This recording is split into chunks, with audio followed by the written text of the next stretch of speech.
imo buite isak mel katon le ni khan pangparin para chua moi theji ka shithara yan ka moiri ka shit le lai khan chonna ka zon ka moti ka shithok thar lesin inui mel moi na chuan chol na min pe ti po shelo khopin min chol tira lungai thei mishing kani na pomin thei ngil tir helasin ye dulai kanine na kanin se lai khan nun lo lim thei zia ka shethara lam thlong shula phei kan che dun lai khan ki pen lo zang khai thei zia ka shethar le bokasin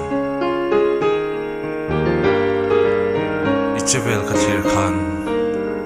mitlung omzia dik tak kam chok thar le a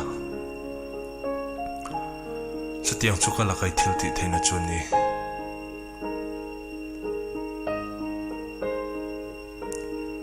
shiela ka du chumo ang tikong ma chan che ka tum to lowa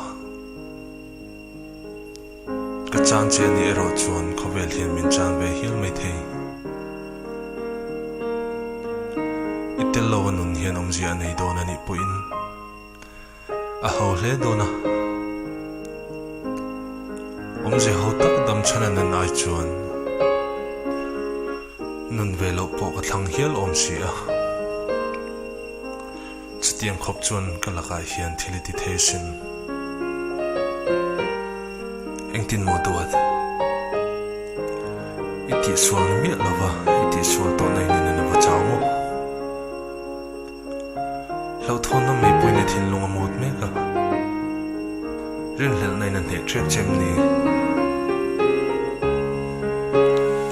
hengte wang hen modulai ila karin tlakan ni zia tarlan ni har sedon ti shemaila chu thil har sa chunang ma wangin ne theigein homa ne tumna ri ro hoisen min petu chunang ma buk ini sin email ka mo ka chakna mute